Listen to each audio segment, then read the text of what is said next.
Ever wonder what truly defines luxury in our modern world?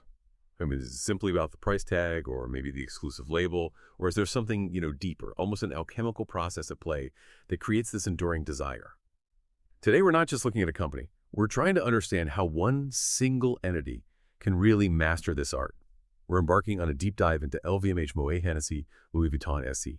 Now, you've given us a stack of really insightful sources here, comprehensive investment analyses, company reports, the works. And our mission, it's pretty clear. We want to extract the most important nuggets for you, give you a shortcut to being truly well-informed, and, well, uncover the strategic brilliance behind this global empire. Think of it as your express lane, maybe, to understanding the economic engine driving some of the world's most coveted brands. How does one company manage to foster, fierce independence and creative autonomy for over 75 distinct luxury brands, some with centuries of heritage, some cutting edge and new, while simultaneously leveraging the immense power, the resources, the sheer scale of a global conglomerate? That's kind of the paradox we're diving into today. Yeah, and what's truly fascinating here, right from the start, it isn't just the sheer scale of LVMH. I mean, 75 prestigious brands, over 215,000 employees worldwide. That's massive, but it's unique and very deliberate approach. It's all about encapsulating the Western art de vivre, as they call it. And they do that by fostering the long-term development and really respecting the unique identity of each of its maisons. So it's much more than just a collection of brands. It's a carefully curated ecosystem. It really embodies a certain aspirational lifestyle. Right. So if you're curious about how a company can not only dominate an industry that's built on exclusivity and aspiration, but also how it navigates these huge global shifts in taste, technology, economics, and does it with such consistent success, well, then this deep dive is definitely for you. Okay, let's kick things off by maybe painting a picture of this empire's foundations. LVMH Moët Hennessy Louis Vuitton SE, as we know it today. It was forged back in 1987, wasn't it? That's right, in 1987, through the merger of, well, two icons, really. The fashion house Louis Vuitton. Yeah, and the wines and spirits producer, Moët Hennessy. Headquartered, unsurprisingly, in Paris, France. And it operates this just astonishing retail network. Over 6,300 stores globally. It's huge, over 6,300. But this wasn't just like a standard corporate transaction, was it? It felt bigger, more like a grand strategic chess move. It absolutely was. I mean, this particular merger, it wasn't just two luxury giants coming together. It was really the birth of a very deliberate, very long-term strategy. The goal, to become the undisputed global leader in luxury goods. Simple as that. And their mission statement, you mentioned it, it's incredibly insightful. It really acts as a guiding star for, well, pretty much everything they do. It's about representing the most refined qualities of Western art de vivre. That phrase again. Exactly. While simultaneously ensuring the long-term development and respecting the unique identity of each of its maisons. That's their term for the individual brands. Right, the maison. This isn't a company driven by, hitting quarterly numbers for its brands. It's entirely about perpetual brand cultivation, nurturing these legacies for generations, allowing them to really flourish. It's quite a vision, isn't it? I mean, imagine a company that spans from the oldest champagne houses, literally steeped in centuries of tradition, to the most cutting-edge beauty brands, embracing rapid innovation, all under one umbrella, yet each somehow maintaining its distinct voice, its creative vision. It's a testament to this unique approach. So, okay, 75 brands across 6 pillars. That's an incredible portfolio. But how is this vast, diversified empire actually structured? And what roles do these different segments play within the whole? Okay, so it's structured into 6 core business groups. And you're right, each one is a powerhouse in its own right, holding some of the world's most desired brands, contributing to the overall strength and, crucially, the diversification of the group. All right, let's start at the roots, maybe quite literally, with wines and spirits. This segment feels foundational, doesn't it? Part of the company's heritage. What's its unique strategic role within the broader LVMH portfolio today? You're absolutely right. It's foundational, both historically and strategically. I mean, the segment boasts just an unparalleled portfolio of premium champagnes. Think Moët and Chandon, Dom Perignon, Veuve Clicquot, Krug, Ruinart. Names just synonymous with celebration. The big hitters. Definitely. And on the spirits side, Hennessy is the undisputed global leader in cognac. Plus, they have prestigious Scotch whiskies like Glenmorangie and Ardbeg, Belvedere vodka, and high-end wines like the legendary Chateau d'Yquem. Now, beyond just the revenue they bring in, these brands really embody heritage, craftsmanship, tradition, core values LVMH champions across all its maisons. And strategically, they often represent a very consistent, very reliable cash flow generator for the group. Okay, makes sense. And then we move to what many people probably consider the beating heart of LVMH, fashion and leather goods. Why is this segment so absolutely crucial to their overall success? Yeah, this is without a doubt the group's largest and most profitable division. It really serves as its primary engine of growth and value creation. It's home to global mega brands like Louis Vuitton and Christian Dior, obviously. The giants. Yeah, the giants, yes. But it also includes other highly coveted maisons. Think Fendi, Celine, Loro Piana, Givenchy, Loewe, Rimowa, Berluti. These brands are often the trendsetters. They drive cultural conversations, they generate immense desire, and that translates directly into, well, outsized financial performance. Their innovation, their creative vision, their global appeal, it's paramount. Next up, the perfumes and cosmetics segment. This feels like, I don't know, a bridge maybe, bringing in both heritage and innovation and perhaps attracting new consumer segments. That's an excellent way to put it, actually, a bridge. This segment brings together globally renowned maisons with a strong focus on fragrances, makeup, skincare. So you'll find the heritage brands like Parfums Christian Dior, Guerlain, Parfums Givenchy, Kenzo Parfums. But importantly, it also features innovative, really high-growth brands. Think Benefit Cosmetics, Makeup Forever, Fresh, and the incredibly successful Fenty Beauty by Rihanna, alongside niche players like Maison Francis Kurkdjian. Fenty's huge, massive. And this strategic mix allows LVMH to capture newer trends, engage younger audiences, and crucially, offer more accessible entry points into the whole luxury world. Okay, now onto the realm of hard luxury watches and jewelry. This category has seen some pretty significant strategic moves and growth recently, hasn't it? It has indeed. This segment has grown significantly in importance for LVMH, especially following that landmark acquisition of Tiffany & Co. Right, Tiffany. That was huge news. Huge. So it includes iconic jewelry maisons like Bulgari, Tiffany & Co. itself, Chaumet, and Fred, all synonymous with enduring value, craftsmanship. And for watchmaking, you have prestigious Swiss brands, Tag Heuer, Hublot, Zenith. This category, it represents significant long-term investment value for consumers, which makes it a particularly resilient part of the portfolio. In the selective retailing segment, we see names like Sephora and DFS here. This isn't just about selling products, is it? It seems like it's more about crafting the entire luxury shopping experience itself. What strategic purpose does this serve for LVMH beyond just the direct sales? You've hit on a crucial point there. It's precisely about creating unique and, importantly, personalized luxury retail experiences. Sephora, which is the world's leading beauty retailer, is a massive part of this. Sephora is everywhere. Absolutely. Right. Along with DFS, a real pioneer in luxury travel retail. This segment also includes those iconic Parisian department stores, Le Bon Marché Vive Gauche and La Samaritaine, offering these curated, super high-end shopping environments. But beyond the direct revenue, these channels serve as really strategic customer acquisition pathways. They introduce a broader audience to LVMH-owned brands, and they nurture loyalty from a really early stage. It's clever. Very clever. Yeah. Okay, finally, the other activities category. This is a wonderfully eclectic mix, isn't it? It really embodies that broader art de vivre philosophy you mentioned.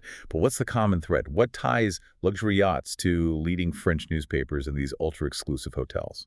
Well, the common thread is that relentless commitment to excellence and that art de vivre, extending beyond traditional luxury goods into, well, a whole lifestyle.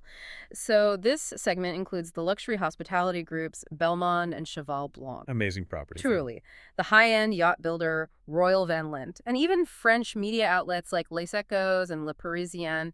These diverse businesses, they all contribute to LVMH's holistic vision of luxury, capturing a broader share of high-net-worth consumer spending on experiences, on information. And what's truly compelling, I think, is how each of these distinct segments, while having its own market and identity, ultimately contributes to the overall LVMH ecosystem. This isn't random diversification, it's a deliberate integrated strategy. It's about capturing market share across the entire luxury spectrum and offering a complete lifestyle. That's quite the list of iconic names spread across a remarkably diverse set of businesses. It's impressive. Yeah. But how do these individual powerhouses actually contribute to the overall financial strength of LVMH? I mean, are they all pulling equal weight? Are they all equally profitable? Or does one segment truly act as the financial engine of this vast enterprise? That's a critical question, and the answer is a resounding no, not equally. Not at all. If we look at the 2024 figures, the group's total revenue was 84,683 million, let's call it 84.7 billion euros, with a profit from recurring operations of 19,571 million, nearly 19.6 billion. That leads to an overall operating margin for the group of 23.1%. Pretty healthy. Okay, 23.1% overall. But break it down for us. Where does the real financial punch come from? Okay, so here's where it gets granular and incredibly revealing. The fashion and leather goods division. Remember, Louis Vuitton, Dior, Fendi. The heart of the operation. Exactly. That division alone brought in 41,060 million in revenue, about 41 billion euros, which is approximately 48% of the group's total revenue. Wow. Okay, so nearly half the revenue from just one division. But what about the profit contribution? That's usually where the true story lies, isn't it? Precisely. That's the kicker. That same fashion and leather goods segment generated an astounding 15,230 million in profit from recurring operations. Over 15 billion euros. Do you know what percentage of the group's total profit that is? I'm guessing high. Over 77%. 77%. From one division. 77%. Its operating margin stood at a remarkable 37.1%. Now, just to put that into perspective, compared to the operating margins of the other segments, wines and spirits, respectable at 23.1%, perfumes and cosmetics, much lower at 8.0%, watches and jewelry, 14.6%, selective retailing, 7.6%. The disparity is stark, really stark. What's truly striking is that disproportionate profit contribution from fashion and leather goods. I mean, it's huge. So if I'm picturing this correctly, this segment isn't just profitable. It's effectively a colossal cash engine for the whole group. How does that kind of financial firepower create a strategic advantage for the entire LVMH group? You've captured the essence of it perfectly. The data clearly indicates fashion and leather goods is the cornerstone. It generates disproportionately high profit and, crucially, cash flow. And this creates what people often call a powerful flywheel effect. The flywheel effect. Right, exactly. The enormous, reliable cash flows coming from those mega brands like Louis Vuitton and Christian Dior are strategically reinvested across the entire group. They're used to nurture the smaller emerging brands. Think Lowe, think Rimowa, giving them the time, the creative freedom, the substantial resources they need to develop their unique identities and market positions without that immediate pressure to hit blockbuster numbers. Patient capital. Patient capital, precisely. And this capital is also the war chest for those transformative acquisitions we talked about, like the $15.8 billion purchase of Tiffany & Co. back in 2021. Or acquiring the Belmond Hotel Group, which diversifies the portfolio into luxury experiences. This self-funded growth allows for that patient, long-term brand building. It's a strategic luxury that smaller, independent competitors simply cannot afford. And for you, the listener, this isn't just about LVMH, it's a powerful lesson. It shows how a diversified business can leverage its strongest assets to strategically strengthen and expand its entire portfolio. It allows for those patient, long-term investments that others just can't match. That structural advantage, that flywheel effect, it's truly brilliant. It allows for a flexibility and a long-term vision that's, frankly, rare in today's market. Which brings us nicely to the very art of brand building for LVMH, their portfolio strategy. You said it's not just a collection of brands, it's a meticulously structured house of brands designed to capture consumers across the entire luxury spectrum. How does this multi-tiered approach actually work in practice? Right. It's meticulously curated. LVMH positions its portfolio across the entire luxury spectrum with a very deliberate strategy. It's designed to engage a wide demographic and capture market share at various price points and levels of aspiration. You can almost think of it as a ladder of luxury with distinct tiers. Okay, so let's start at the bottom rung, maybe, what they call accessible or aspirational luxury. Where does that fit in, and what role does it play strategically? So brands like Sephora and Benefit Cosmetics are perfect examples of this entry point. They serve as an invitation, really, into the LVMH universe for a broad consumer base. Sephora, for instance, it isn't just a revenue stream, though it's a massive one. It's a strategic customer acquisition channel. Right, getting people in the door. Exactly. By providing a positive retail experience and introducing consumers to LVMH-owned perfume and cosmetic brands like Dior, Guerlain, Fendi Beauty, it builds familiarity. Yeah. It builds loyalty to the LVMH ecosystem from an early age. It's an incredibly clever way to cultivate future luxury buyers. So accessible luxury acts almost as a gateway, an invitation. That makes sense. Right. Like a consumer starting with a Fenty lipstick today could, over time, maybe aspire to a Louis Vuitton handbag. Right. Or even a Tiffany diamond eventually.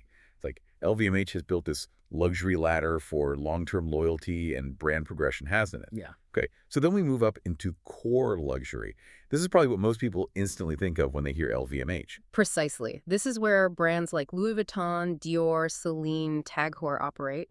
These maisons cater directly to affluent and high net worth individuals. They are the consistent performers, the iconic names that represent established, enduring luxury.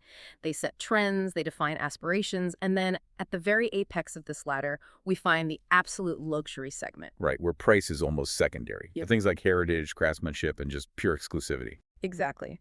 Maisons such as Loro Piana, Bulgare, Chateau d'Yquem, and the highest jewelry collections from Tiffany & Co. They serve the ultra-high net worth clientele. For these customers, price is genuinely secondary to unparalleled craftsmanship, bespoke experiences, deep heritage, and extreme exclusivity. And this multi-tiered approach, it provides significant resilience to LVMH, because weakness in the aspirational segment, maybe during an economic downturn, can often be offset by continued strength and consistent demand at the very top end of the market. It's a beautifully engineered system for enduring market presence. That multi-tiered approach to luxury is incredibly clever. Yeah. But here's the fascinating paradox we touched on earlier. How do they keep so many diverse brands feeling unique, authentic, independent, each with its own creative vision, while simultaneously benefiting from being part of such a giant group? It almost seems contradictory, doesn't it? Maintaining that artisanal soul at such a massive scale. It does seem contradictory on the surface, absolutely. But LVMH's business model masterfully balances these two seemingly opposing forces. It combines a decentralized operational structure with powerful centralized synergies, creating what's often referred to as the conglomerate advantage.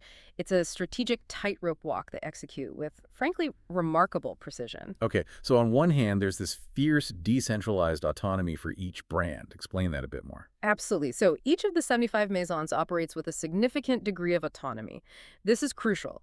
It's crucial for preserving its unique creative identity, its rich heritage, its distinct culture. In the luxury sector, the authenticity and the distinct story of each brand are paramount to its desirability. So creative directors are empowered to push boundaries, ensuring the brands remain culturally relevant, innovative, and deeply connected to their specific customer base. They absolutely do not want a corporate feel bleeding into any of their brands. Okay, that makes sense. Protect the brand DNA. But then, these individual brands get to tap into the immense resources of the LVMH mothership.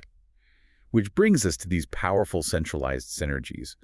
What are some practical examples of how the group leverages its size for the benefit of all its brands? Oh, the benefits are truly vast and incredibly powerful.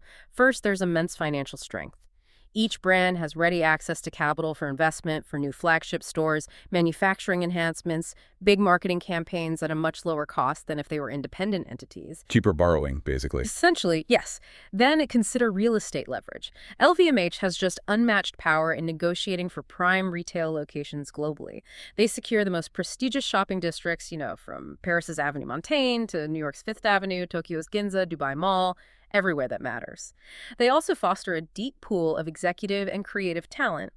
This talent to be shared and rotated across the group's maisons, which fosters internal development, and it allows for the cross-pollination of best practices and innovative ideas between brands. And I imagine something like supply chain management would be a huge advantage too, for efficiency and maybe quality control. It's absolutely critical. There's shared expertise and significant investment in craftsmanship, sourcing, production, including vertical integration through the acquisition of key suppliers. For example, LVMH might acquire a specialist Italian tannery like they did with Nudi Evo. That ensures a consistent supply of high-quality raw materials for their leather goods brands. Controlling the source. Exactly, guaranteeing both quality and ethical sourcing standards. And finally, in this digital age, media and marketing benefits immensely. They have collective bargaining power for global media buying. They have shared digital expertise, which is incredibly valuable for navigating today's complex, data-driven marketing landscape. So if we connect this to the bigger picture, as you say, it's about balancing two seemingly contradictory ideas: the unique artisanal soul and creative freedom of an individual brand, with the undeniable operational and financial power of a global corporation. It's really a masterclass in strategic management. It allows for both agility and scale. That's an incredible balancing act. It really demonstrates how LVMH optimizes for both individual brand identity and that collective strength. It sounds like they are, perfectly positioned within the global luxury landscape. So let's zoom out a bit now. What does that broader landscape look like today? What are the key forces shaping its trajectory? Well, the global luxury market is truly vast, and it continues to expand its reach. According to Bain & Company, who track this closely, the total market for luxury goods and experiences reached an estimated $1.5 trillion in 2023. That set a new record. 1.5 trillion euros. Wow. Yeah. It's enormous. Now, this personal luxury goods segment, that's the core for LVMH. Fashion, leather goods, watches, jewelry, beauty, that alone hit $362 billion in 2023. Also huge. But we've been hearing a lot about a slowdown recently, haven't we? Mm-hmm. Especially after that incredible boom during and immediately after the pandemic. What's going on there? Yes, you're absolutely right. After several years of just exceptional post-pandemic growth, the market definitely entered a phase of, let's call it normalization in late 2023, and that's continued into 2024. This moderation is driven by a confluence of factors, really. Macroeconomic uncertainty, persistent inflation impacting those aspirational consumers we talked about, and also just challenging comparisons to the prior year's supercharged growth. It couldn't last forever. Right. Gravity eventually kicks in. Exactly. So Bain & Company forecasts a relatively softer performance for 2024 and 2025. Growth expected to be in the low to mid-single digits. So slower, but still growth. What's important to note, though, even within this normalization, is that the industry is undergoing significant consolidation. The largest, most powerful groups led by LVMH are steadily gaining market share. Get this. In 2022, the top 10 luxury companies generated a remarkable 63% of the year-on-year sales growth. 63%? Yeah. From just 10 companies. And 76% of the combined net profit of the top 100 luxury companies globally. This trend really underscores the increasing dominance of scaled players with formidable resources. The big are getting bigger. So what does this all mean for the future of luxury and LVMH's positioning within it? Are there powerful long-term tailwinds or secular growth drivers, as they say, that are really shaping demand, even beyond these cyclical fluctuations we're seeing now? Oh, absolutely. Despite any near-term cyclical headwinds, the long-term outlook for luxury remains incredibly robust. It's supported by several powerful, enduring secular growth drivers. The first, and arguably most important, is simply global wealth creation. The relentless expansion of the global affluent and high-net-worth population is the primary engine here. We're seeing rising disposable incomes in dynamic emerging economies, particularly across Asia and the Middle East, creating millions of new potential luxury consumers every year. Chinese consumers, for example, are forecast to account for a staggering 35–40% of all personal luxury goods purchases by 2030. 35 to 40% just from Chinese consumers. That's incredible. It's a huge concentration, yes, a testament to their growing influence. And what about demographics? We hear a lot about younger generations. Are the luxury buyers getting younger, and how does that impact the industry? They certainly are. The luxury consumer base is getting progressively younger. Millennials and Generation Z are rapidly becoming the industry's primary engine for future growth. They are projected to represent a combined 75–85% of the market by 2030. Wow, 3/4 or more. Exactly. And these cohorts, they bring new values and expectations. They prioritize sustainability, authentic digital engagement, unique brand stories, and meaningful experiences, often over mere tangible ownership. And the shift directly leads to another critical driver, digital transformation. The acceleration of online channels and digitally influenced sales, hugely amplified by the pandemic, is becoming increasingly important. E-commerce and digitally influenced purchases are expected to account for something like 2/3 of the market by 2030. 2/3 online or influenced online. That's massive. Yeah. It is. And this necessitates a seamless omni-channel strategy.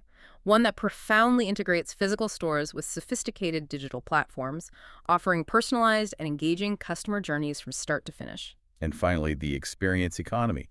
That seems to be a huge trend, not just for luxury, but across consumer spending generally. How is that playing out in this specific sector? It's a transformative trend for luxury, too. Affluent consumers are increasingly allocating their discretionary spending towards luxury experiences. Things like fine dining, bespoke travel, exclusive events, high-end wellness, often choosing these over purely tangible goods. And LVMH's strategic expansion into high-end hospitality with its Belmond and Cheval Blanc hotel brands, and its recent partnership with Accor to redevelop the iconic Orient Express train. The Orient Express, right. Exactly. These are direct and very deliberate responses to this structural shift towards experiences. It's not just random diversification, it's about creating a holistic luxury ecosystem, capturing a larger share of wallet from its most valuable clients, and deepening brand engagement beyond just a simple retail transaction. And this raises an important question, doesn't it? How does a venerable company, rooted in heritage and craftsmanship, adapt to these massive generational shifts in consumer values, especially with younger cohorts who demand more than just a product they want, a purpose and experience? LVMH's proactive strategy here is really a prime example of forward-thinking adaptation, not just chasing trends, but anticipating and actually shaping them. It really does sound like LVMH is truly future-proofing its business model by adapting so proactively to these long-term trends. But even at this scale, they operate within a competitive arena. You mentioned consolidation, but they still have rivals. Who are their key adversaries, and perhaps more importantly, what are the inherent moats that allow LVMH to maintain its dominant edge in such a competitive yet consolidating market? You're right to ask about the competition, absolutely. But it's important to frame it correctly. LVMH's sheer scale and diversification really place it in a league of its own, financially speaking. With that 2023 revenue of $86.2 billion, it's significantly larger than its primary publicly traded competitors. Okay, so bearing that scale in mind, who are these key adversaries and what are their distinct strategies? How do they differ? Well, there's Hermès, for example. They're positioned at the absolute apex of the luxury pyramid, a single, ultra-exclusive brand. Their model is built on artificial scarcity, unparalleled craftsmanship, and timeless products like the Birkin and Kelly bags, which are often seen as investment-grade assets themselves. Right, almost impossible to get hold of sometimes. Exactly. Hermès caters primarily to the ultra-wealthy and is often considered the most profitable and least cyclically sensitive in the sector because of that extreme scarcity. Then you have Kering, another multi-brand group, but its fortunes have been heavily tied to its flagship brand, Gucci. Kering has faced some challenges recently. Brand fatigue at Gucci, higher exposure to the more fickle, aspirational consumer. It's led to some underperformance compared to peers. Okay. And what about Richemont? They seem more focused. They are. Richemont is another significant conglomerate, but largely focused on hard luxury. Their strength lies in iconic jewelry maisons like Cartier and Van Cleef & Arpels, and a portfolio of prestigious Swiss watchmakers, Vacheron Constantin, Lecoultre, and others. And, of course, we can't forget Chanel, a truly formidable competitor, though privately held. Right, so less public data on them. Exactly. Their financial details are less transparent, but they're an undeniable powerhouse across fashion, leather goods, beauty, high jewelry, with a fiercely independent brand image.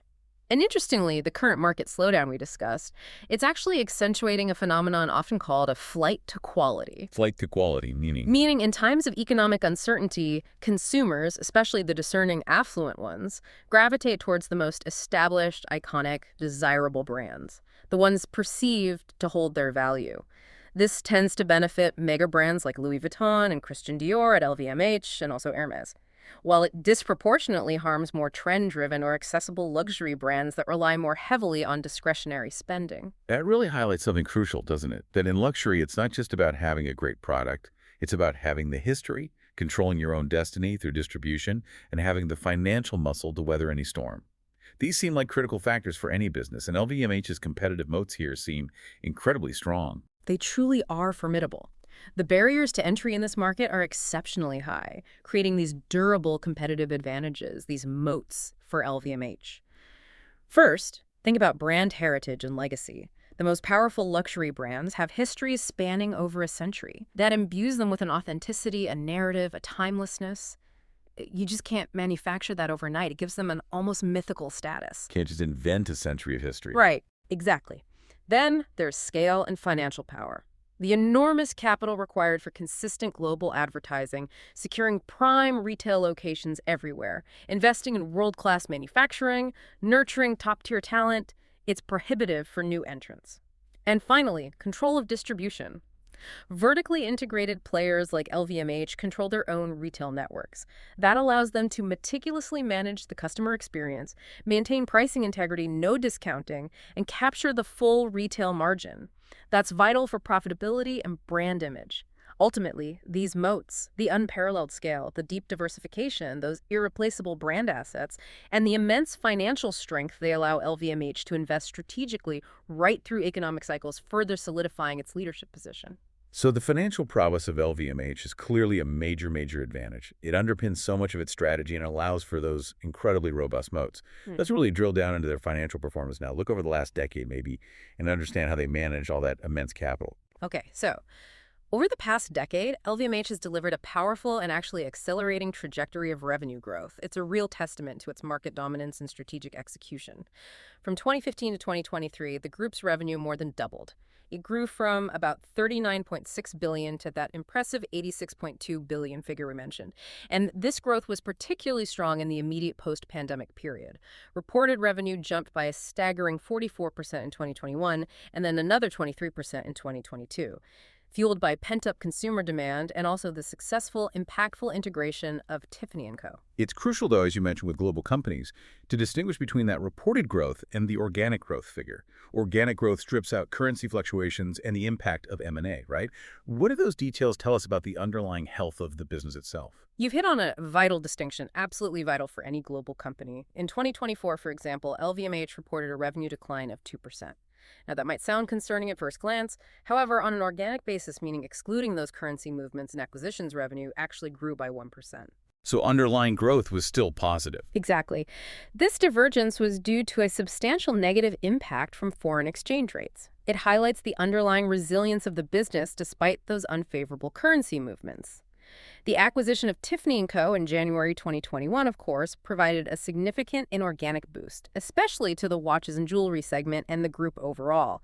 It showcases their ability to execute these large-scale strategic integrations successfully.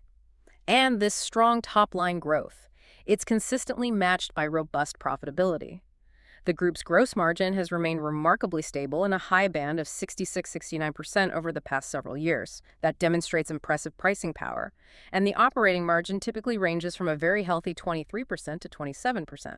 And again, it's the fashion and leather goods division that's really driving this profitability, isn't it? And that segment pulls a lot of the weight financially. Without a doubt. Its operating margins have consistently exceeded 35%. They even reached an exceptional 40.6% in 2022. Just incredible profitability. Now, while we did see a slight compression in the group's overall operating margin down to 23.1% in 2024 due to that market normalization and the negative currency effects, this level still remains significantly above pre-pandemic levels, which demonstrates strong cost control, enduring pricing power, and the group's ability to maintain high efficiency even amidst external pressures. So beyond just reporting these impressive numbers, what does this level of financial efficiency, particularly in cash generation, tell us about LVMH's fundamental strength and how it positions them strategically? Well, beyond the raw revenue and profit, LVMH consistently demonstrates impressive capital efficiency. That's really a hallmark of a well-managed business. Their return on equity, or ROE, is consistently high recently, around 17.0%. That shows how effectively they generate profits from shareholder capital. And their return on invested capital, ROIC, is also strong at 11.3%. Now, this ROIC figure is particularly insightful because it includes the significant goodwill and intangible assets sitting on their balance sheet from decades of premium acquisitions. Right. All that money paid above book value for brands. Exactly. So generating double-digit returns on a capital base that is inflated by the premium prices paid for iconic brands like Tiffany. That's a powerful validation of their acquisition and brand-building strategy. It confirms significant economic value creation over time. And then there's the cash flow. You used the word prodigious earlier. It really is. I recall reading that during the 2020 pandemic, a truly severe global stress test, the fashion and leather goods division saw organic sales fall by only 3%, a mere 3%, yet its operating margin remained an extraordinary 33.9%. And then boom, an explosive rebound, with group revenue growing by nearly 49% in 2021. What does this bounce-back ability reveal about LVMH's intrinsic nature? Is it just resilient or something more? That extraordinary performance during the pandemic and the subsequent rebound demonstrates a profound quality of what Nassim Taleb might call anti-fragility. Anti-fragility, meaning it gets stronger from shocks. In a sense, yes. Unlike companies that merely weather a storm, LVMH's core brands often emerge stronger. They gain market share as weaker competitors falter or even disappear. Demand for their core brands during a crisis isn't destroyed, it's merely deferred, leading to outsized growth and market share gains, exactly, which highlights their incredibly high cash conversion capabilities and financial robustness. Their balance sheet is also exceptionally strong. Net financial debt was down to $9.2 billion in 2024, a 14% decrease from the prior year, and they maintain a conservatively managed debt-to-equity ratio. all of which provides immense financial flexibility. That level of financial discipline and strength, combined with that anti-fragility, is truly remarkable. It paints a picture of a very well-oiled machine. But with such immense capital at their disposal, the question becomes, how did they decide where to deploy it? Where does all that cash go? What's the guiding philosophy behind LVMH's capital allocation strategy, particularly thinking about it from the perspective of the Arnault family's long-term vision? Right. LVMH's capital allocation really reflects its long-term family-controlled strategic vision. And that vision prioritizes one overarching goal: maximizing brand desirability above all else. Now, they do have a long-standing policy of returning a significant portion of profits to shareholders through dividends. The dividend KGR compound annual growth rate was over 23% in the 5 years through 2024. That's strong growth. Very strong. The payout ratio is managed prudently, typically between 40 and 55% of net profit. This allows them to retain substantial capital for future growth initiatives. Share repurchases are more opportunistic. They did $1.5 billion in 2023, $1 billion planned for 2025, primarily for cancellation to boost earnings per share. But dividends are the main return mechanism. And acquisitions, of course. You mentioned Tiffany, Bulgari, Loro Piana. They're clearly a cornerstone of their growth, and they seem to have an exceptional track record here. That Tiffany acquisition in particular felt like a massive strategic statement. It was indeed a cornerstone. Acquisitions are a fundamental part of their long-term growth strategy. They have a history of successfully identifying and integrating iconic brands. The acquisition of Tiffany & Co. in 2021 for that $15.8 billion price tag was a profound strategic pivot for the group. It significantly increased LVMH's exposure to the resilient, hard luxury category jewelry, which benefits from more of an investment mindset among consumers. Seen as holding value better, perhaps. Precisely. It also bolstered their presence in the crucial U.S. market, diversifying geographic risk. And the results seem to bear it out. We've seen reports of a quadrupling of high jewelry revenue at Tiffany since the acquisition, which strongly validates that bold strategy. They also make smaller tactical bolt-on acquisitions, like that Italian tannery Nudie Evo, for vertical integration, securing high-quality raw materials, reinforcing their supply chain. It's not always about the big headline deals. But a substantial portion of LVMH's prodigious cash flow is reinvested back into the business itself through capital expenditures or CapEx. In 2024, CapEx amounted to a significant $8.4 billion. That's a lot of investment. What do these investments primarily fund? These substantial investments fund critical long-term growth drivers, things like new flagship stores in prime global locations, extensive renovations of existing stores like the multi-year, multi-billion-dollar project for Tiffany's The Landmark on Fifth Avenue. That's a huge renovation. Huge. Also expanding manufacturing capacity to meet demand and building out their digital infrastructure to enhance that crucial omni-channel experience. And crucially, the significant annual investment in marketing and communication, while it's technically an operating expense, it's viewed internally as a critical component of capital allocation. It's aimed squarely at nurturing and elevating long-term brand equity, ensuring desirability for generations to come. This whole disciplined, long-term approach, guided by the Arnault family's philosophy. It truly is active portfolio management at its finest. And what's truly fascinating here, as we discussed, is how this family-controlled structure enables that long-term strategic vision. A vision often missing in public companies driven by quarterly earnings pressures. It allows for those patient capital decisions we mentioned, investing billions in a multi-year store renovation, or nurturing a developing brand for a decade that ultimately build enduring value and reinforce those competitive moats. This is a crucial distinction. Cash flows from mature, highly profitable assets like Louis Vuitton are strategically used to fund the growth of emerging brands, finance new strategic acquisitions, and maintain the world-class infrastructure that benefits the entire portfolio. It's a virtuous cycle. It's clear that LVMH has an incredibly robust strategy, executed with remarkable financial discipline and that long-term perspective. But no company, not even a luxury titan of this scale, is immune to headwinds and challenges. Nothing's perfect. So let's look at some of the recent developments and hurdles they've faced, particularly from 2023 through 2025, as the market normalizes from those post-pandemic highs. Indeed, no company is immune. After that period of supercharged growth post-pandemic, the luxury market, and by extension, LVMH, have definitely entered a period of normalization. This period is characterized by more moderate demand, ongoing macroeconomic uncertainty, and those significant currency headwinds we talked about. So management's focus has naturally shifted. It's moved from merely capturing explosive growth to now driving operational efficiency and meticulously reinforcing the desirability of its brands for the long term. preparing for the next phase of expansion whenever that comes. And the China equation is always a significant factor for global luxury, isn't it? It looms large. What's the latest pulse from that critical market? Especially after the initial hopes for a really strong post-reopening surge didn't quite materialize as expected. Yeah, it remains a hugely significant and sometimes complex factor, always.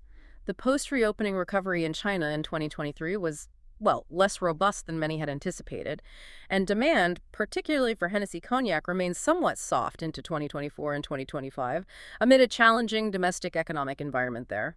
However, management commentary from the first half of 2025 provides some crucial nuance. It's not all doom and gloom. While the headline numbers for Asia were negative, largely due to the reversal of exceptional tourist spending in Japan, actually LVMH noted a tangible sequential improvement in mainland China in the second quarter. Okay, so some positive signs underneath the surface. Potentially, yes. Driven by local demand and the repatriation of tourist spending, meaning Chinese consumers spending more at home rather than abroad. This suggests that the underlying trend for the domestic Chinese consumer may be improving, shifting from international travel back to local purchasing.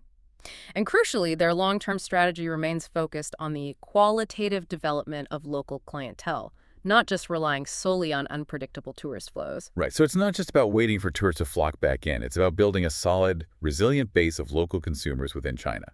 This reflects the broader post-pandemic realities, doesn't it? This talk of big luxury fatigue among some aspirational consumers. Exactly. The industry is navigating this transition from a boom market to a more normalized growth environment. And this has led to a noticeable bifurcation, a split in consumer behavior. High-end, wealthy consumers have remained remarkably resilient. They're continuing to purchase top-tier, absolute luxury products.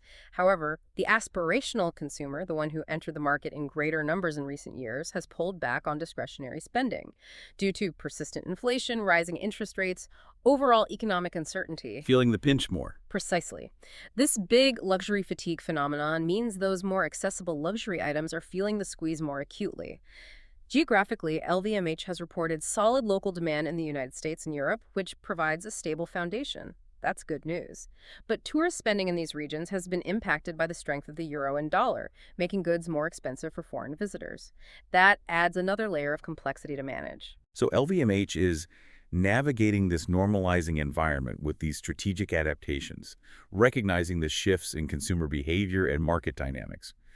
But beyond these broad market shifts, what are the specific operational pressures they're facing day to day, and how are they strategically responding to them to secure their future? Okay, from an operational standpoint, currency headwinds have been a significant pressure. We've mentioned it a few times. It's led to a substantial negative impact on both reported revenue and profit. Remember that FY 2024 example. A reported revenue decline of 2% was actually 1% organic growth. That's a 3 percentage point negative impact from currency alone. Wiping out the growth on paper. Pretty much.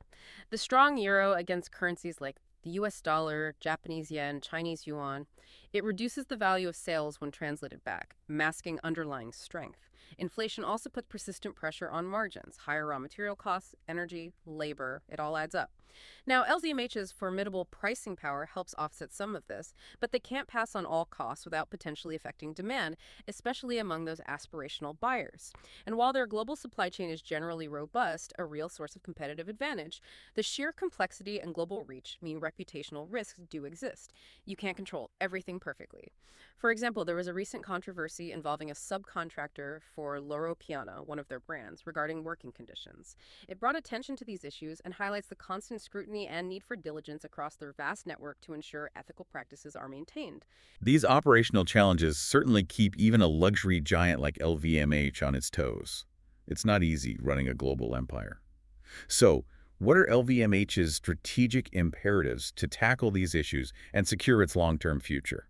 Beyond just, weathering a current storm. Their strategic imperatives are clear and they're multifaceted. First, digital acceleration is paramount, absolutely key. This means a continued push toward a direct-to-consumer model, robust e-commerce platforms, advanced digital clienteling. That's like personalized service through digital channels. Exactly. Building deeper relationships, using digital tools, leveraging AI for more personalized marketing, even deploying blockchain for anti-counterfeiting efforts and supply chain transparency. The LVMH Innovation Award also highlights their commitment to partnering with cutting-edge tech startups to stay ahead. Second, sustainability commitments have become a core pillar, really central. It's encapsulated in their Life 360 program, which has ambitious targets for 2026 and 2030 across climate, biodiversity, circularity, transparency. They even achieved a remarkable 55% reduction in energy-related greenhouse gas emissions by 2024, meeting their 2026 target early, which is impressive. That's significant progress. Very. And this is crucial for younger consumers, for regulatory compliance, and just for brand reputation overall. Finally, LVMH sees the current slowdown not just as a challenge, but actually as a strategic opportunity. They're using this period to initiate long-term structural efficiencies, going beyond just short-term cost-cutting. Things like optimizing their retail footprint, enhancing supply chain productivity, streamlining operations for greater agility in the years to come, playing the long game. And this raises that important question again, doesn't it? How do they maintain that exquisite balance between exclusivity and growth, particularly in a challenging environment? It just shows that even a luxury giant must constantly innovate and adapt, not just to shifting market demand, but also to evolving consumer values around ethics, sustainability, digital engagement. That's a profound strategic imperative for pretty much any business today, luxury or not. That truly highlights how even at the very top, constant adaptation and innovation are non-negotiable. You can't rest on your laurels. That brings us to a truly crucial, perhaps the defining element of LVMH's long-term success, its management and governance, particularly the enduring influence of the Arnault dynasty. Absolutely. Bernard Arnault has been at the helm of LVMH since 1989. It's over 3 decades of stable, consistent, and frankly, visionary leadership. His strategic approach is distinctively long-term. It prioritizes the meticulous cultivation of brand desirability and creative excellence over hitting short-term financial targets. This isn't a leader focused on the next quarter's numbers. It's a leader focused on building enduring legacies that last generations. And this long-term perspective is a core competitive advantage, as you've said, especially when you consider the family-controlled nature of the group. What makes that family control such a powerful differentiator, particularly in today's market, where public companies often face intense pressure for immediate results from shareholders? It absolutely is a profound differentiator. This family-controlled structure allows for what we've called patient capital decisions. Think about investing billions in a multi-year store renovation for Tiffany's flagship, or patiently nurturing a smaller, promising brand for a decade before it reaches significant profitability. These are the kinds of long-term investments in brand equity and infrastructure that might be seriously challenged by activist shareholders or quarterly reporting pressures at companies with a more dispersed ownership base. Short-termism versus long-termism. Exactly. The Arnault family's control allows them to prioritize multi-generational value creation, and that is a rare and powerful advantage in modern capitalism. The question of leadership and legacy is incredibly significant here. It hangs over everything. So how exactly does this family control manifest in LVMH's corporate governance and strategic execution day to day? Not just a large shareholder, it's a controlling interest, right? That's right. It's control. The Arnault family, primarily through their holding company, Christian Dior SE, held 48.6% of LVMH shares, but controlled a staggering 64.3% of the voting rights as of 2023, due to double voting rights for long-term shareholders in France. 54% of the votes. That's decisive. Absolutely decisive. This deep controlling stake ensures that the family's long-term strategic vision can be implemented without significant external interference. It provides remarkable strategic consistency and direction over decades. Now, the board of directors reflects this influence. It's chaired by Bernard Arnault himself and includes all 5 of his children: Delphine, Antoine, Alexandre, Frédéric, and Jean. Crucially, however, the board also includes a majority of independent directors, and key committees like performance audit, compensation, and sustainability and governance are chaired by those independent directors to ensure robust oversight and adherence to best practices in corporate governance. So it's a blend of strong family vision and independent scrutiny. This controlling stake clearly ensures the family's long-term vision remains intact. That consistency is powerful. But for an empire of this magnitude, the question of succession, of the next generation stepping into leadership roles, it's always a focal point for investors, for observers, for everyone, really. What insights do our sources give us into that process? How is it being managed? Succession is indeed a significant long-term consideration. Of course it is. And while no formal, definitive plan is publicly announced, they keep that close to the chest. Our sources indicate a clear and deliberate process is actively underway. Bernard Arnault is meticulously preparing the next generation. All 5 of his children hold increasingly senior leadership positions across the group's key divisions, gaining invaluable operational experience at the highest levels. Let's just run through their current roles again, because these aren't just ceremonial positions, are they? These are truly significant operational and P&L responsibilities they hold. Not at all ceremonial. These are high-stakes, demanding roles. Delphine Arnault is the chairman and CEO of Christian Dior Couture. That's the second largest brand in the group, a critical position. Antoine Arnault serves as the group's Chief Image and Environment Officer, a key role for brand reputation and sustainability, and he's also chairman of Loro Piana. Frédéric Arnault is the CEO of LVMH Watches, overseeing a newly consolidated and strategically important division. Alexandre Arnault is the executive vice president, product and communications at Tiffany & Co., playing a major part in that crucial turnaround and growth strategy. And Jean Arnault is the marketing and development director for Louis Vuitton's watches division, gaining experience at the group's flagship brand in a growing category. Now, this isn't just symbolic nepotism, it's effectively a multi-year, real-world audition process for executive leadership, a proving ground. A very high-stakes audition. Extremely. By entrusting his children with significant operational and P&L responsibilities at major maisons, Bernard Arnault can directly assess their executive capabilities, their strategic acumen, their ability to drive results under pressure. This internal bake-off, if you will, significantly mitigates the risk of a failed leadership transition later on. It ensures that the eventual successor or successors are proven, experienced operators who have earned their position within the group's demanding, performance-driven culture. This provides a clear path forward and strong degree of stability for the future. It demonstrates remarkably proactive risk management in what is often a crucial vulnerability for family-controlled enterprises. That's a remarkably proactive and structured approach to ensuring continuity and managing what could otherwise be a very challenging transition down the line. But even with such a formidable structure and such careful planning, there are always inherent risks in any global enterprise. You can't eliminate risk entirely. What are some of the potential threats LVMH navigates? How do they balance these against their undeniable strengths? Right. While LVMH undoubtedly possesses a robust and resilient business model, it's certainly not without its vulnerabilities and risks. First, its macroeconomic and cyclical sensitivities. You've touched on this. As a producer of highly discretionary luxury goods, its performance is inherently linked to the health of the global economy. A significant economic downturn, a sharp decline in asset values, or sustained high inflation as we've seen impacting aspirational consumers could reduce overall consumer spending and hit profitability. It's still selling things people don't strictly need. Exactly. And given its immense global footprint and reliance on certain key markets, there must be significant geographic and currency concentration risks, particularly with the critical Chinese market we keep coming back to. Absolutely. There's significant reliance on demand from Chinese consumers, both in mainland China and as affluent tourists globally. It's a huge part of the market. This concentration makes LVMH vulnerable to a prolonged economic slowdown in China, unexpected changes in government policy, or broader geopolitical tensions involving China. On the currency front, LVMH reports its financial results in euros, but generates much of its revenue in other major currencies, US dollar, Japanese yen, Chinese yuan, etc. A strengthening euro, as seen in 2024 and 2025, can have that substantial negative impact on reported revenue and profits when translated back. Even if the underlying business is performing well in local currency terms, this currency translation risk is just a constant factor for a global player like LVMH. And what about threats to the very heart of the business itself? The brand equity, the desirability factor. How do they manage the potential for dilution or missteps there? That's a continuous and deeply existential battle in the luxury world. It never stops. The central strategic challenge is managing that paradox of luxury at scale we talked about.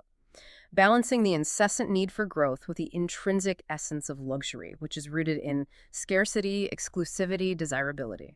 If you push for too much volume or make a brand too accessible, you could inadvertently dilute its prestige and damage its long-term value. It's a fine line. Killing the golden goose. Potentially, yes. There's also execution risk. A creative misstep by a high-profile designer, a product quality crisis, or a poorly managed marketing campaign at a core mega brand like Louis Vuitton or Dior that could have an outsized negative impact on brand perception and sales. The stakes are incredibly high. And of course, counterfeiting remains a persistent threat, damaging reputation and legitimate sales across the entire luxury sector. LVMH invests heavily in combating it. Finally, regulatory and broader operational risks are always present for such a global giant operating in so many jurisdictions. Indeed. The group is subject to a complex and ever-evolving web of international regulations spanning trade, labor, environmental laws, data privacy, you name it. New trade tariffs, changes in tax laws, stricter regulations related to supply chain transparency and sustainability, like the Corporate Sustainability Reporting Directive, CSRD, in Europe could increase costs and impact profitability. We saw an example of the reputational damage that can arise from supply chain issues with that Loro Piana subcontractor controversy. It highlights the need for constant vigilance across their vast network. And the succession risk we discussed while being proactively managed still represents a key person risk regarding Bernard Arnault's eventual departure, given his unparalleled influence over decades. It's just a reminder that even the strongest companies face a myriad of challenges. And a balanced understanding requires acknowledging and analyzing these potential threats, not just focusing on the strengths. So we've dissected the empire, we've understood its formidable strategy, its financial engine, and we've acknowledged its inherent risks. Now let's turn our attention finally to valuation, how the market actually prices this company. LVMH consistently trades at a premium to the broader market, and indeed many of its peers. What does that tell us about how investors perceive its true worth and its place in the investment landscape? Right. LVMH consistently commands that premium valuation. And generally, analysts agree it's justified by its superior, more consistent growth, its robust profitability, and its strong competitive position, those moats we discussed. If we look at the trailing 12 months multiples, say as of August 2025, just for context, LVMH's enterprise value to EBITDA stands around 11.8x. Its price to earnings or PE ratio is about 22.1x. This is alongside that operating margin of 23.1% and return on equity of 17.5%. Strong numbers in isolation. But they gain much more context when you compare them to its rivals. Okay, so how does LVMH's valuation stack up against its key publicly traded rivals like Hermès, Kering, and Richemont?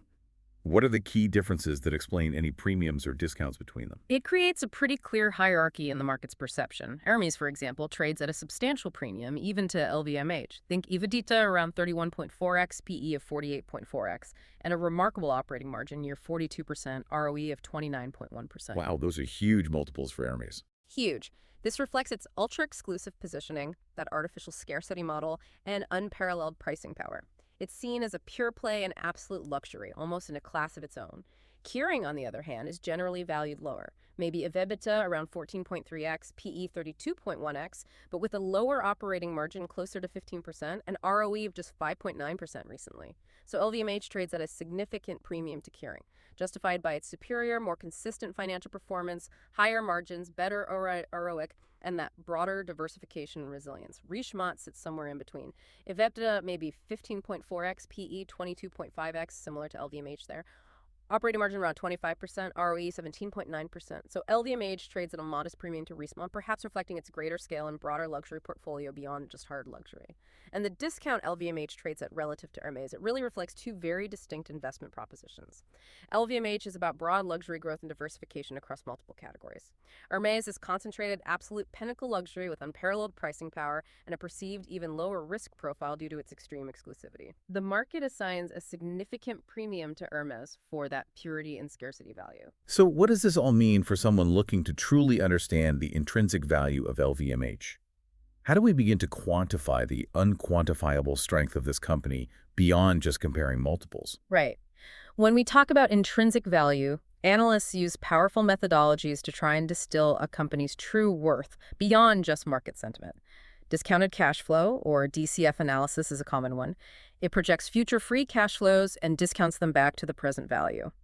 For LVMH, this would involve making assumptions about, say, mid-single-digit revenue growth long-term, maintaining those robust operating margins in the 24–26% range, maybe a terminal growth rate aligned with global GDP and inflation, perhaps 2.0–3.0%, and using a weighted average cost of capital, or WACC, maybe around 6.5% based on their risk profile and capital structure. But for a sprawling conglomerate like LVMH, another approach is often incredibly insightful: sum of the parts, or SOTP analysis. Okay, and why is an SOTP analysis particularly well-suited for a company like LVMH, with its incredibly diverse portfolio across those 6 divisions? It's particularly well-suited here precisely because LVMH isn't a single homogeneous business. It's 6 very distinct business segments, each with its own market dynamics, growth prospects, risk profile, and competitive landscape. SOTP allows analysts to value each of those segments separately. They might compare wines and spirits to a pure-play beverage company like Diageo or Pernod Ricard, or fashion and leather goods to other luxury apparel firms like Moncler or Prada, using comparable market multiples for each part. This can often reveal if the market is accurately valuing the collective power of these diverse parts when looking at the consolidated multiples, or if there's perhaps hidden value when you break it down. It properly accounts for the distinct characteristics of each business unit. But even with these sophisticated financial models, DCF, SOTP, there's always that intangible element we keep coming back to, isn't there? The pure, irreplaceable brand value itself. These quantitative models must still miss something fundamental about LVMH. Precisely, you've hit the nail on the head. A purely quantitative valuation, by its very nature, struggles to capture the most significant asset on LVMH's balance sheet, which isn't even fully reflected there under accounting rules. And that asset is the immense, the irreplaceable value of its brand portfolio. Brands like Louis Vuitton, Christian Dior, Tiffany & Co., Dom Perignon. These aren't just trademarks or product lines, they are cultural institutions. They have deep historical roots, profound narratives, powerful emotional resonance with consumers. And all that translates into unparalleled pricing power, consistently high margins, and a durable competitive advantage that is almost impossible for anyone else to replicate. This intangible brand equity, though incredibly difficult to put a precise number on, is arguably the primary justification for the premium valuation LVMH consistently commands from the market. And it raises that important question again. How do you truly quantify the unquantifiable power of a brand like Louis Vuitton? These models attempt to proxy it, but the true essence of LVMH's enduring value lies beyond just the spreadsheet numbers. It's in that deeply embedded, coveted brand equity. That's a crucial point, and it beautifully brings us to our final summary of the LVMH investment thesis, pulling all these threads together. For anyone listening, looking to understand the enduring power of this company, what are the core investment strengths? What truly makes this company so compelling? Okay, summarizing the core strengths. First, its unrivaled brand portfolio. LVMH owns an unparalleled collection of 75 of the world's most desirable luxury brands. That creates a deep and wide competitive moat that is nearly impossible to replicate. Second, it boasts a diversified and resilient model, structured across 6 distinct segments, multiple price points, global geographies, providing significant resilience against downturns in any single category or region. Third, it has a superior financial profile, an exceptional long-term track record of delivering strong, profitable growth, high returns on invested capital, and that prodigious free cash flow generation we talked about. Fourth, it exhibits dominant market leadership. As the larger player, it benefits from immense scale advantages in real estate, marketing, supply chain, talent acquisition, reinforcing its position. And finally, fifth, proven long-term management under the Arnault family, providing that consistent strategic vision focused relentlessly on brand desirability and value creation over decades. Okay, those are formidable strengths. But as we discuss, even with these, there are concerns and risks. How are those concerns, things like cyclicality or succession risk, mitigated in LVMH's specific context? Right. The mitigating factors are important. The cyclicality and China exposure are indeed concerns, yes. But they are significantly mitigated by LVMH's increasing focus on top-tier, less cyclical, wealthy clients, coupled with its broad geographic diversification, and the undeniable resilience of its core mega brands even in challenging times.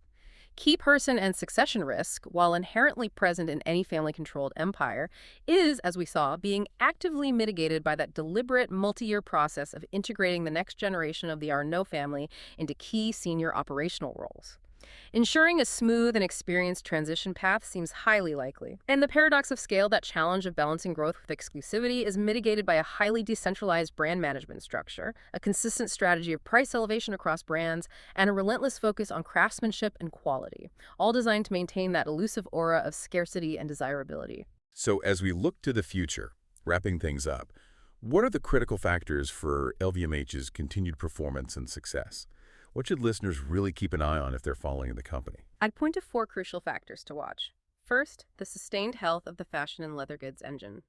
The continued desirability, innovation, and profitable growth of Louis Vuitton and Christian Dior remain absolutely paramount, as they are the primary cash generators fueling the entire group. Second, a sustained recovery in Chinese demand, both domestically and from tourism. This is probably the most significant near to medium-term catalyst for potentially accelerated growth across the group. Third, continued success in hard luxury. particularly the integration and growth trajectory of Tiffany & Company alongside Bulgari. Leveraging recent investments and capitalizing on their strong brand equity is key. And finally, fourth, generational relevance. LVMH's ability to effectively engage with millennial and Gen Z consumers, adapting to their values around sustainability, digital experience, and authenticity, will ultimately determine long-term market share and brand longevity. They need to keep winning over the next generation. Absolutely. If you've ever wondered about the enduring power of luxury and what makes a company truly resilient in the face of constant change, LVMH really does offer a masterclass in strategic execution. It demonstrates how to build, and perhaps more importantly, sustain an empire of desire for generations. So we've journeyed through the intricate, often glittering world of LVMH today. We've dissected its incredibly diversified empire, its unparalleled brand-building strategies, its formidable financial prowess, and how it deftly navigates both global challenges and shifting consumer desires. We've seen how a relentless commitment to heritage and creative excellence, backed by immense financial strength and that truly long-term, patient vision, can forge what appears to be an almost unstoppable force in the global economy. Yeah, and this deep dive, we truly hope, has maybe transformed how you see not just LVMH itself, but perhaps the entire luxury industry. It's really about recognizing the deliberate, the patient strategic choices, the profound understanding of human aspiration, and the meticulous cultivation of desirability that goes into building and sustaining a collection of the world's most coveted brands, making them so much more than just products, but enduring cultural assets. So here's a final thought to leave you with. In a world increasingly driven by digital trends, by fleeting fads, by instant gratification, what does LVMH's enduring commitment to heritage, to craftsmanship, to that elusive art de vivre really tell us about the ultimate human desire for authenticity and lasting value? Something to ponder, perhaps, as you look at the brands around you every day.